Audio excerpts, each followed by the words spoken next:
वाहे गुरु सारी साथ संगत जी हरिओम।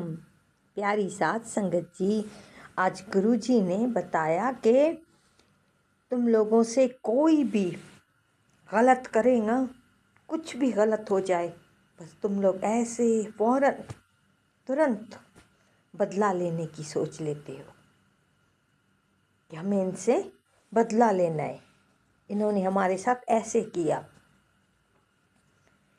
लेकिन आज गुरुजी कह रहे थे कि कर्म कहता है कि तुम लोग चुप कर जाओ, तुम लोग मत बोलो। कर्म कहता है मैं देख रहा हूँ, तुम बस चुप रहो। जो जैसा करता है वैसा पाता है। अगर किसी ने आपको दुख दिया है तो उसने अपने कर्मों के बीज बो दिए हैं, फल उसे ही मिलेगा, तुम्हें नहीं, उसे ही मिलेगा। तुम अपने कर्म को सुंदर बनाते जाओ, तुम अपने कर्म को प्यारा प्यारा बनाते जाओ। इंसानियत में जीने के लिए इंसान जहाँ जाए चीज़ों को ख़राब कर देता है। इंसान की आदत है ना, इस दुनिया में वो जहाँ भी जाए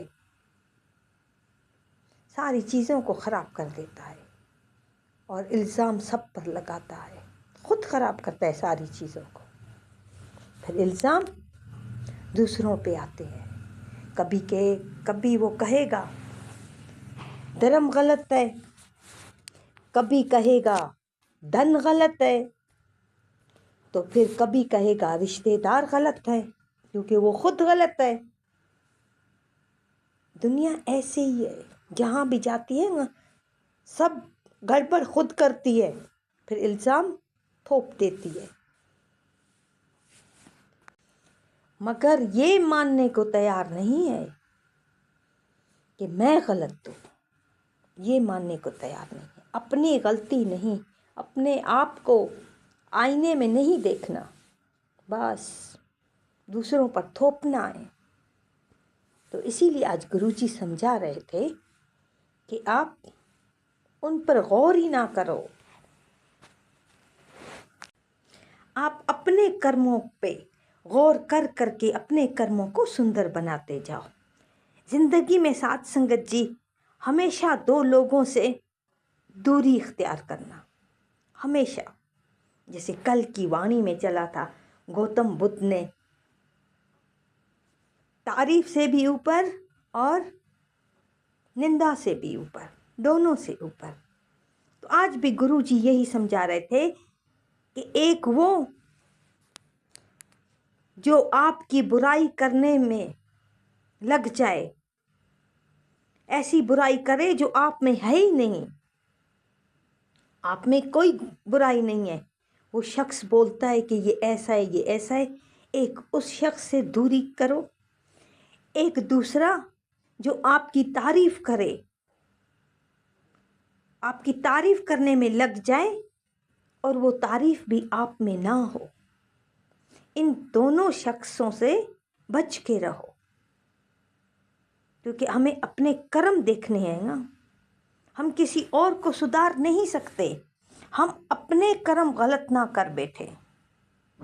तो इसीलिए गुरुजी ने बोला कि ऐसी संगत से बचा करो, ऐसी संगत में नहीं बैठा करो, अपने कर्मों पे ध्यान देकर अपने कर्मों को सुंदर बनाओ। हम सिर्फ डरते रहते हैं बस। साथ संगत जी कल गुरु जी की वाणी में चल रहा था, भगवान नीलू जी की, तो वहाँ पे वो कह रहे थे कि भारत में जो है ना, नाई जो होते हैं ना, जो नाई का पेशा होता है वो बहुत कम कम कम होता है, मतलब बहुत नीचे वाला पेशा होता है। भारत में, इंडिया में इसकी कोई वैल्यू नहीं होती, कोई इज्जत नहीं होती नाई की। वहाँ से एक शख्स जाता है, बाहर मुल्क, वहाँ पर जाके नाई की नौकरी करते हैं। वहाँ तो बहुत है, वहाँ तो बहुत इज्जत है नाई की, दर्जी की। बाहर मुल्कों में बहुत इज्जत है। क्यों? क्योंकि वो बाहर के लोग जानते हैं एक नाई एक दर्जी, ये दोनों मुश्किल से मिलते हैं और मुश्किल से हम पर सेट होते हैं। मुश्किल से कपड़ों की सिलाई बेहतर कर देंगे। कोई कोई जैसे चॉइस से होएगा वैसे करके देंगे, और बाल भी वैसे बनाएंगे जैसे उनके चॉइस के होते हैं। ये कोई कोई किसी किसी को दर्जी और नाई अच्छा मिल जाता है, नहीं तो फिर जब भी जाओ या तो कपड़े ख़राब हैं या तो बालों की कटिंग ख़राब है। इसीलिए इन दोनों की वहाँ पर अच्छी खासी कदर होती है। तो अब ये जॉब कर रहा है वहाँ पर, अच्छी खासी जॉब है इसकी। तो इसके अपने शहर का कोई जाना पहचाना था, वो वहाँ पे आ गया तो देखता है कि ये नाई का काम कर रहा है। हैरान होता है कि आप इस मुल्क में आए हो, आप नाई का काम कर रहे हो। तो शर्मदा होता है कि मैं नाई का काम कर रहा हूँ। तो फिर अब ये उसको बोलता है, इज्जत देता है उसको कि भाई किसी को बोलना नहीं, भारत में जाकर, इंडिया में जाकर ऐसे नहीं, हमारे एरिया में जाओ किसी को बोलो कि मैं नाई का काम कर रहा हूँ। अब उस शख्स ने भी इस नाई से फ़ायदा उठाया। अभी इसको ब्लैकमेल करना शुरू किया, अब इसको धमकियाँ देना शुरू किया। कुछ ना करता तो यही बोलता कि मैं जाके बोलूँगा। अब इस बेचारे ने क्या किया, महीने महीने इसको पैसे देने शुरू कर दिए। अब वो इंडिया चला गया, भी महीने महीने उसको पैसे मिलते थे। तो एक दिन इसके छोटे बच्चे ने देखा कि ये पापा क्या कर रहे हैं, सफ़ेद लिफाफे में ये पैसे डाल रहे हैं, किसके पास ये बेचता है। तो अपने बाप से पूछता है, आप ये क्या कर रहे हो, किसके पास पैसे जा रहे हैं। तो साथ संगत जी, पहले तो वो नहीं बताता, फिर बच्चा जिद करता है, वो बताता है कि ऐसे ऐसे इसने मुझे देखा, मैं अभी इसको इसीलिए पैसा देता हूँ कि ये अपना मुंह चुप रखे, मुंह चुप करने के पैसे देता हूँ। साथ संगत जी, उसके बच्चे ने उसको समझाया, तो क्या है आप नाई का काम करते हो, बोलता है तो बोलने दो, एक दफ़ा छोड़ के 10 दफ़ा बोले, नौकरी कर रहे हैं, थोड़ी कोई ख़राबी कर रहे हैं, क्या है फिर। नाई का काम कोई गलत थोड़ी है, वहाँ गलत है, वहाँ जाने, वहाँ के लोग जाने, हम तो यहाँ रह रहे हैं, हम क्यों इतने पैसे दे रहे हैं मुंह चुप करने के लिए। तो यहाँ पर इसका बेटा इसको समझाता है कि बोलता है तो उसको बोलने दो, कोई पैसा नहीं भेजो, रखो अपने पास। तो इसी तरह नीलू भगवान जी भी कह रही थी, उसने अपने पैसे बचा लिए। उसके बेटे ने उसको समझाया कि क्या है फिर, करते हैं तो करते हैं। तो इसीलिए हम भी अपने आप को बचाएं, ऐसी संगत से बचाएं। कोई कुछ नहीं करता।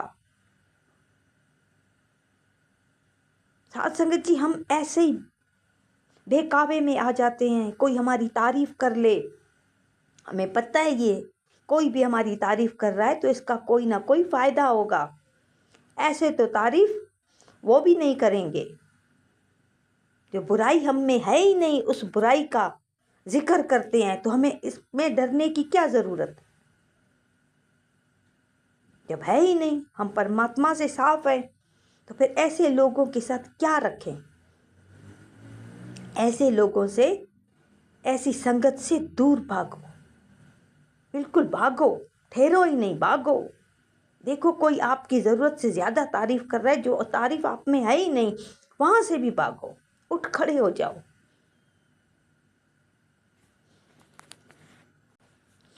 जो चीज़ साथ संगत जी मिलनी होती है वो मिल जाती है, जो हमारी नसीब में होता है, हमारी किस्मत में होता है, हमें मिल जाती है, और जो छीननी होती है वो छीन जाती है।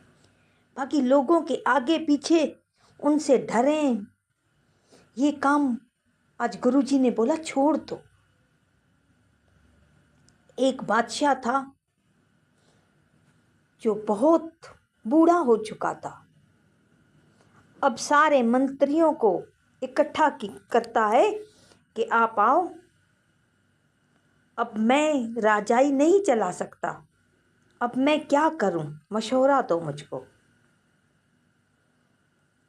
मंत्री यही बोलते हैं कि आप कोई बेटा गोद ले लो, बेटा आपका होगा, आपके बाद वही राजाई पर बैठेगा, वही राजाई चलाएगा, तख्त पे वही बैठेगा। तो फिर राजा ने कुछ वेदों को बुलाया, उनसे मशवरा लिया। फिर उन्होंने भी कहा कि आप एक काम करो, आपके अपने पास इतने बुद्धिमानी हैं, इतने तेज दिमाग वाले हैं, तो आप उनमें से किसी एक को चुन लो जिसका दिमाग तेज हो, जो ज़्यादा होशियार हो, सबसे अच्छा हो, आप उसको चुन लो, बादशाही दे दो, आप ऐलान कर दो। मगर राजा को ये मशवरा अच्छा नहीं लगता, पसंद नहीं आता। ये कहते नहीं। फिर सोचने लगता है। फिर एक विद्वान आया वहाँ से, उसने बोला कि बादशाह, इतिहास गवाह है, कितने लोगों को चुना जाता है, कितने लोगों के लिए ऐलान किया जाता है, बुलाया जाता है, सारा इतिहास भरा हुआ है, सब बादशाह इसी तरह बैठे हैं। आप भी एक ऐलान करो, जो सबसे ज़्यादा अच्छा हो, जो आपको अच्छा लगे, सबको बुलाओ, जो भी हैं उसको आप राजा बना लो। तो ये इसकी बात अच्छी लगती है। फिर भी ये राजा कहता है कि ये आइडिया अच्छा लगता है, मगर वो कहता है कि मैं एक एक को बुला के या एक एक की अच्छाई नहीं देखूंगा, मैं सबका इंटरव्यू लूँगा, मैं सबसे बातचीत करूँगा, मिलूँगा, मेरे सवालों के वो जवाब देंगे। जो सबसे अच्छा सवालों के जवाब देगा, जो सबसे अच्छा होगा, मैं उसे राजा बना लूँगा। तो अब राजा है, इसकी बात कोई टाल भी नहीं सकता। तो बोला ठीक है, सही है। तो वो विद्वान बोलता है बादशाह को कि आप को जैसा चाहिए वैसा आप हमें बताएं, ताकि हम वैसा ऐलान करें। आपको जैसा चाहिए वैसे ही